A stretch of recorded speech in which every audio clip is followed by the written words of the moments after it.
चाहता हूँ कि इसमें ज्यादा से ज्यादा एहतियात बरती जाए, ताकि किसी को कोई शुबह ना हो। तुम्हें यहाँ आने को कहा कैसे यहाँ ना आऊं नाज़ली? मेरा ख्वाब, मेरी जिंदगी सब छीन ली इन्होंने। आज मेरे बाबा की बरसी है उमर। मेरे लिए एक बहुत अहम दिन है। और तुमसे मोहब्बत करने वाले लोग भी हैं यहाँ।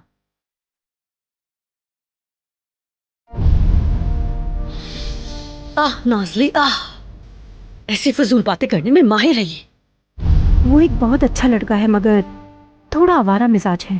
प्लीज उदास मत हो मेरी जान। खबरदार किया था उसे, लेकिन नहीं समझा पाओ। अगर वो यही चाहता है तो ठीक है।